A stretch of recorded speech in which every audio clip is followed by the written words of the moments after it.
Hello guys, শুভ দীপাবলি। দেখো, এই দেখো, পুরো ছাদটা কি সুন্দর লাগছে না দেখতে।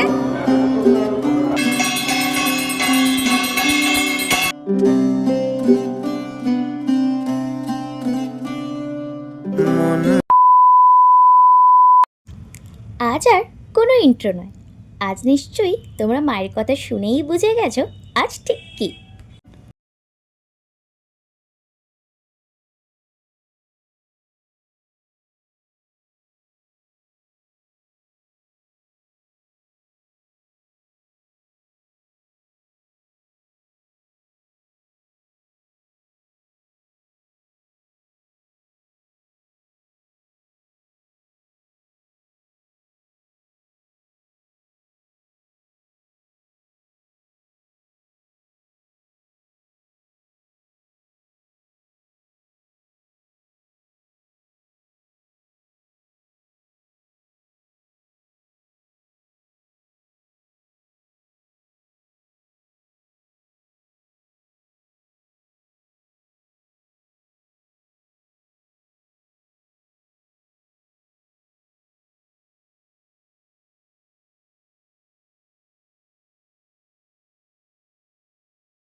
ছোট্ট সদস্য গপুকে সাজাচ্ছিল।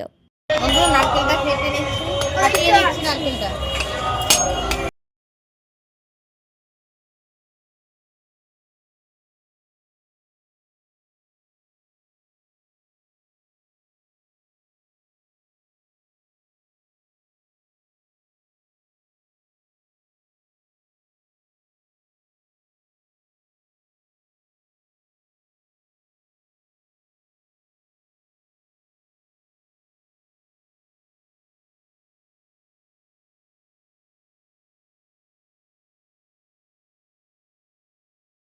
এই দেখো, পুরো ছাদটা কি সুন্দর লাগছে না দেখতে। আর আমাদের বাড়ির ছাদটা কি সুন্দর সেজে উঠেছে টুনি বাল্ব দিয়ে। এবার প্রথমবার আমাদের বাড়িতে কালী পুজোতে বাইরের এক কাকুকে নিয়ে এসে আমাদের পুরো ছাদটা খুব সুন্দর করে সাজিয়ে দিয়ে গেছিল। নিমেষের মধ্যে দিনের আলো ফুরিয়ে সন্ধ্যা হয়ে যায় আর আমাদের ঠাকুরমশাইও চলে আসেন ঠিক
আমাদের বাড়ির সবচেয়ে ছোট সদস্য পাকা মিনা।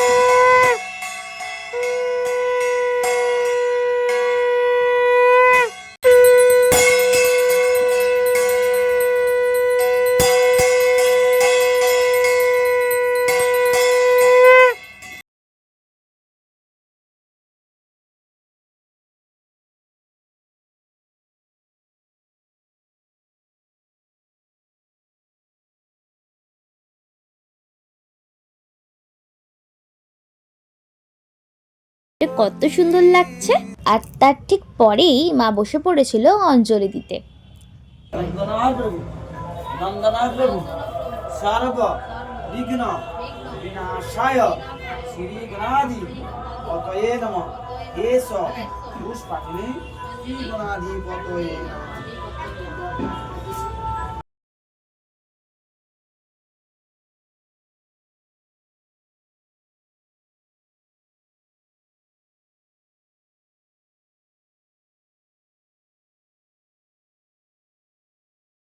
দেখো গাইস, পুজোটা সবে হলো।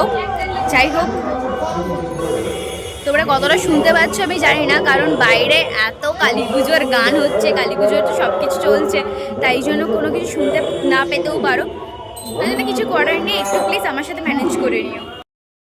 তারপর পুজো শেষ হয়ে যাওয়ার পর ঠাকুরমশাইও বাড়ি চলে গেল। আর কালী পুজোতে একটু বোম না ফাটালে হয়? তাই মা আর বোনুরা মিলে সবাই মিলে একসাথে বাজি ফাটাচ্ছিলাম। আর এরকম করেই আজকের দিনটা খুব মজা করে কাটালাম। তো আজ এতটুকুই। আজকে আমি আমার ব্লগটা এখানেই শেষ করছি।